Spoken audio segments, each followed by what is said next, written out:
Of the mysteries के episode number 4 को। इसके पिछले एपिसोड्स की लिंक आपको डिस्क्रिप्शन में मिल जाएगी। तो चलिए जानते हैं इसकी आगे की कहानी को एपिसोड नंबर 4 के साथ, जिसका नाम है मैजिक मिरर। एपिसोड से पहले थोड़ा रिवीजन कर लेते हैं। क्लाइंट, वेल्च और नाया तीनों क्लासमेट्स थे। इनके पास एंटिगोनस फैमिली की नोटबुक आती है जिसके अंदर शैतानी पावर है। ये पावर इन तीनों को करप्ट कर देती है, जिससे ये तीनों पर लोग सिधार जाते हैं। वहीं आज के चाइना में जोउ नाम का लड़का था। वो अपने घर में लक इंचेंटमेंट नाम का रिचुअल कर रहा था और उसके साथ कुछ तो होता है जिससे वो क्लाइंट के मरते ही उसके शरीर में आ जाता है। जोउ अब इस दुनिया में क्लाइंट बनते ही रहने लगता है ताकि अपनी दुनिया में वापस जाने का तरीका ढूंढ सके। अब एपिसोड 4 की शुरुआत में हम एक अनजान आदमी को देखते हैं जिसे अपने मास्टर से डांट पड़ रही थी, जिसे ये आदमी ओरेकल कह के बुला रहा था। और ये दोनों ऑरोरा ऑर्डर के मेंबर्स हैं। अभी के लिए समझ लो कि ये बुरे लोगों का ग्रुप है और ये ट्रू क्रिएटर नामक गॉड की पूजा करते हैं। ये आदमी बोलता है कि एंटिगोनस फैमिली की किताब बहुत रहस्यमयी है। वो हमारे हाथों में बस एक नॉर्मल नोटबुक की तरह है, इसीलिए हमने 3 बकरे ढूंढे और उन्हें वो नोटबुक पकड़ा दी ताकि वो उसे इन्वेस्टिगेट कर सके। और ये 3 बकरे थे क्लाइंट, वेल्च और नाया। ओरेकल कहता है कि पर वो तीनों बकरे मारे गए और एंटिगोनस नोटबुक अब नाइट हॉक्स के हाथों लग गई है। तुम जैसे गधों के कारण हमारे मास्टर की वापसी में देरी हो रही है। ओरेकल अब कुछ करता है जिससे ये आदमी अपने ही हाथ की 2 उंगलियां खा जाता है। ये आदमी बोलता है कि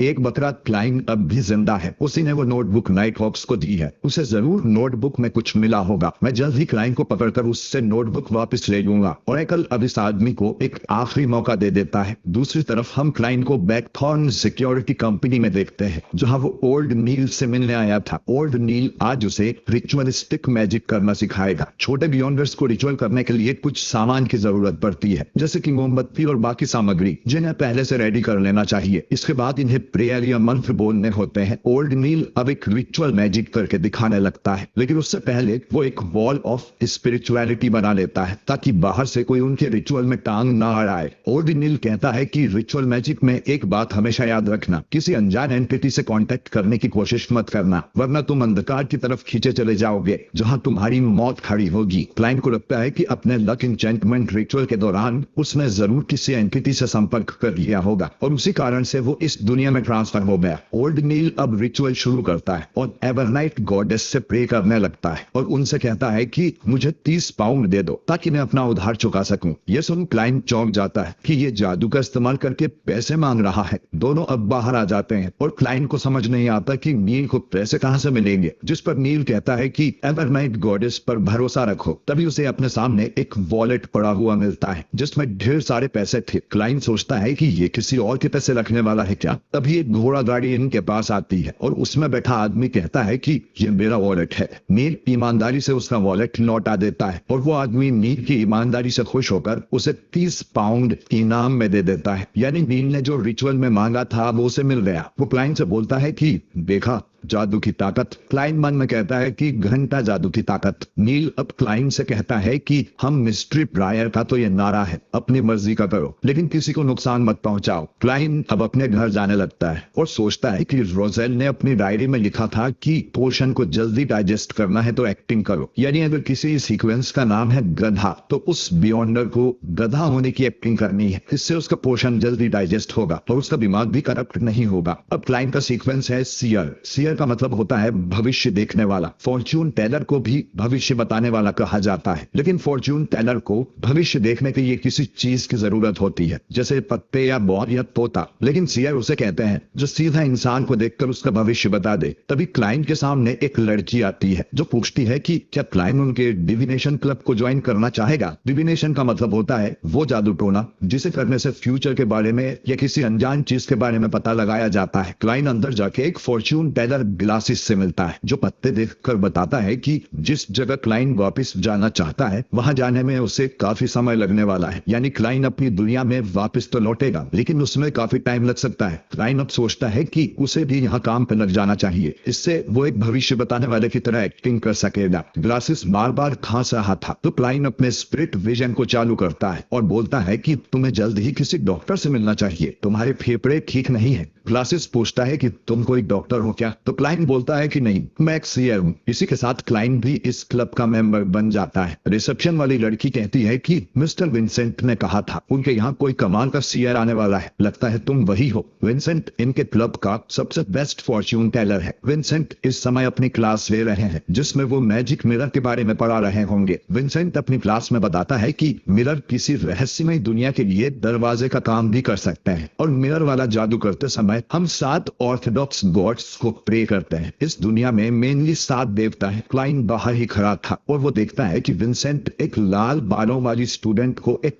बॉक्स दे रहा है। वो लड़की जैसे ही क्लाइंट के पास से गुजरती है तो क्लाइंट को महसूस होता है कि उस बॉक्स में कुछ तो गड़बड़ है। इस लड़की सेलिना के साथ उसकी एक फ्रेंड भी थी जिसका नाम एलिजाबेथ है। ये क्लाइंट को देखकर स्माइल करती है। असल में एलिजाबेथ क्लाइंट की बहन की फ्रेंड है। क्लाइंट इसके बाद विंसेंट से मिलता है और विंसेंट फ्री में उसका डिविनेशन करने को कहता है। अब विंसेंट अपने भोले में देखकर बताता है कि उसकी समस्या का हल 2 शब्दों में छुपा है, फैमिली और गैदरिंग। क्लाइंट अब यहाँ से जाने लगता है और हम देखते हैं कि विंसेंट की 2 उंगलियां कटी हुई हैं, यानी कि ये वही आदमी है जिसे हमने एपिसोड की शुरुआत में देखा था। और क्लाइंट का इस क्लब में आना इसी के प्लान का हिस्सा है। क्लाइंट अब अपने घर आ जाता है और वो सोचता है कि अब वो सबकी नजरों में एक सीयर बन जाएगा जिससे उसका पोषण जल्दी डाइजेस्ट हो सकेगा। और क्लाइंट के हिसाब से वापस अपनी दुनिया में जाने का रास्ता जरूर ग्रे फॉग में छुपा हुआ है, तो उसे ग्रे फॉग की सारी पावर को कंट्रोल करना होगा ताकि वो वापस अपने घर जा सके और उसके लिए उसे और भी बड़ा बियॉन्डर बनना होगा। क्लाइंट ये भी सोचता है कि उसे लक इंचेंटमेंट वाली प्रेयर में अपना नाम डाल देना चाहिए, इससे शायद वो ग्रे फॉग को और भी ज्यादा कंट्रोल कर पाए। अब क्लाइंट एक प्रेयर बनाता है जो उसके बारे में थी। तभी उसके दरवाजे पर कोई आता है। क्लाइंट दरवाजा खोलता है तो यह उसकी बहन मेलिसा थी जिसने एक डॉल बनाई थी और वो क्लाइंट को दिखाने आई थी। क्लाइंट कहता है कि ये तो बहुत ही अच्छा कछुआ है, तो मेलिसा कहती है कि ये कछुआ नहीं, एक इंसानी डॉल है। क्लाइंट वापस अंदर जाने लगता है तो मेलिसा कहती है कि आजकल क्लाइंट कुछ ज्यादा ही बिजी रहने लगा है, उसे थोड़ा रिलैक्स भी करना चाहिए। संडे को उसकी फ्रेंड की बर्थडे पार्टी है और उसने पूरी फैमिली को इनवाइट किया है और वो चाहती थी कि क्लाइंट भी उसके साथ चले। क्लाइंट को विंसेंट के कहे 2 शब्द याद आते हैं, फैमिली,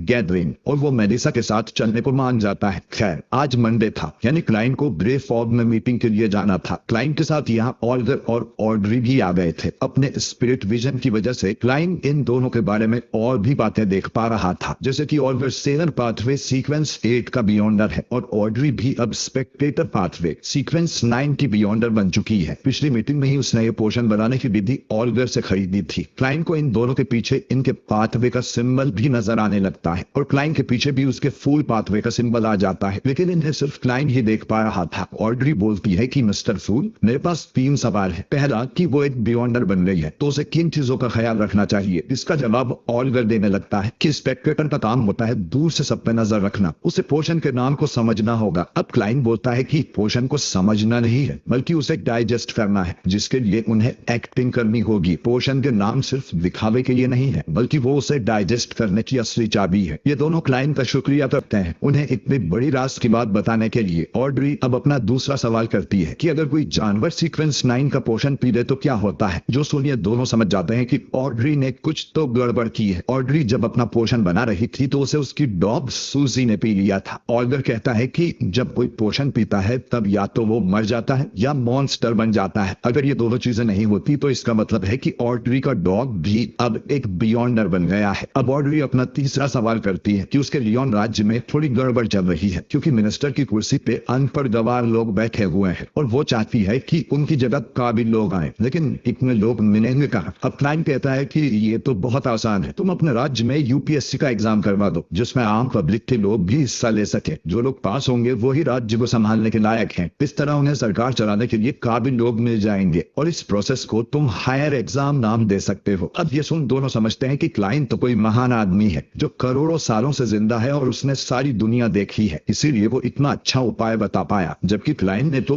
अपनी दुनिया में होने वाले गवर्नमेंट एग्जाम्स को इन्हें बता दिया बस। क्लाइंट अब कहता है कि मेरे पास तुम दोनों के लिए कुछ काम है। पहला कि तुम्हें रोजेल की डायरी के बारे में पता करना है। ऑल्गर सोचता है कि इसे रोजेल की डायरी के बारे में कैसे पता, मतलब ये उसे पढ़ सकता है। क्लाइंट अब दूसरा टास्क देता है कि इन्हें संडे को एक रिचुअलिस्टिक मैजिक करना है, लेकिन गॉड की जगह उन्हें क्लाइंट को प्रे करना है। अगर उनकी प्रेयर क्लाइंट तक पहुंचती है तो वो डायरेक्ट ऐसे भी बात कर पाएंगे और क्लाइंट इन्हें वही मंत्र बताता है जो उसने अपने लिए लिखे थे, जिसे सुन दोनों सोचते हैं कि मिस्टर फूल तो 7 गॉड गॉड्स की तरफ कोई पावरफुल एंटिटी है, यानी कि मिस्टर फूल जरूर कोई एंशिएंट गॉड है। क्लाइन कहता है कि आज की मीटिंग यही खत्म करते हैं और सब लोग अपनी अपनी जगह वापस पहुंच जाते हैं। क्लाइन अब सोचता है कि उसे मेलिसा और बेंसन के सामने भी एक्टिंग करनी चाहिए कि वो एक सीयर है। खैर, वो उनके साथ कुछ टाइम स्पेंड करता है। ये लोग मेलिसा को एक नया ड्रेस भी दिलवाते हैं और संडे को तीनों सेरेना की बर्थडे पार्टी में पहुंच जाते हैं और क्लाइन देखता है कि ये तो वही लाल बालों वाली लड़की है और यहाँ एलिजाबेथ भी थी। तभी क्लाइन को प्रेयर सुनाई देती है जो कि ऑलिवर कर रहा था। इसके बाद ये अंदर पार्टी में जाते हैं। एलिजाबेथ क्लाइन के पास आकर उससे पूछती है कि तुम्हारी बहन को पता है कि तुम एक सीयर हो, चिंता मत करो, मैं उसे नहीं बताऊंगी। तभी मेलिसा क्लाइन के पास आती है और बोलती है कि मैं जानती हूँ तुम दोनों भाइयों की शादी लायक उम्र हो गई है, पर एलिजाबेथ सिर्फ 16 साल की है। क्लाइन बोलता है कि उसे गलतफहमी हुई है। अब रात को सेरेना मेलिसा और एलिजाबेथ को अपने कमरे में ले जाती है वो गिफ्ट दिखाने के लिए जो विंसेंट ने उसे दिया था, और ये एक मैजिक मिरर था जो खुद विंसेंट ने बनाया था। मेलिसा अब डिविनेशन करने लगती है और वो विंसेंट का बताया मंत्र पढ़ती है जिसमें वो असल में ट्रू क्रिएटर से प्रे कर रही थी, और ऐसा करते ही उसका मिरर विंसेंट के कमरे वाले मिरर से कनेक्ट हो जाता है। हम देखते हैं कि विंसेंट एक सीक्वेंस 9 का बियॉन्डर है और उसने ये जाल क्लाइन को पकड़ने के लिए बिछाया है। इधर क्लाइन सेंस कर लेता है कि कुछ तो गड़बड़ है। वो ऊपर आके देखता है कि मिरर में कोई शैतानी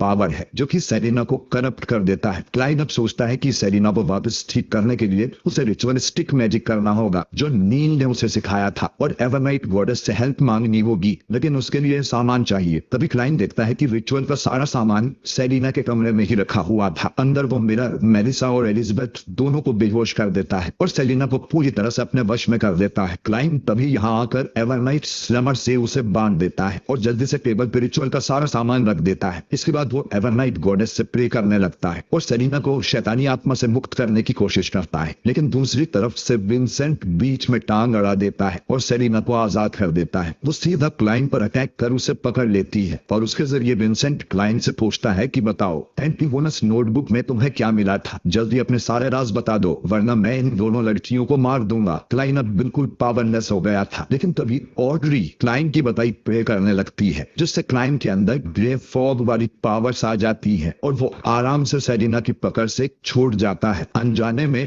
ऑड्री ने क्लाइन को बचा लिया था। विंसेंट अब क्लाइन के सामने कमजोर पड़ रहा था तो वो अपनी पावर बढ़ाने के लिए अपना हाथ उखाड़ के मिरर में डाल देता है, लेकिन क्लाइन तुरंत ही एवरनाइट गॉडेस से प्रे करके रिचुअल को पूरा कर देता है और उनसे मांग करता है कि वो सेरेना को बुरी शक्तियों से आजाद कर दे। इससे सेरेना वापस ठीक होने लगती है और क्लाइन उस मैजिक मिरर को गोली मार के फोड़ देता है जिससे उसका पूरा असर खत्म हो जाता है। क्लाइन चेक करता है कि मेलिसा ठीक थी और वो फैसला करता है कि उसे अपनी बियॉन्डर वाली बात मेलिसा और बेंसन से छुपा के ही रखनी चाहिए क्योंकि वो अपनी फैमिली को खतरे में नहीं डालना चाहता। इधर विंसेंट का प्लान फेल हो गया था तो उससे वही ओरेकल मिस्टर जी मिलने आता है और विंसेंट को खत्म कर देता है। अब क्लाइन डन को जाके ये सब बताता है कि वो मैजिक मिरर विंसेंट ने सेरेना को दिया था और जरूर वो भी किसी ईविल ऑर्डर के लिए काम करता है। ये दोनों उसके घर जाते हैं तो इन्हें उसकी बॉडी मिलती है और मिरर के टुकड़ों पर क्लाइन ट्रू क्रिएटर नाम भी पढ़ लेता है। डन अब विंसेंट के सपने में झांकने की कोशिश करता है और वो एक अजीब सी जगह पहुंच जाता है जहां वो उस ईविल गॉड ट्रू क्रिएटर की छवि को देखता है जिसे देख डन के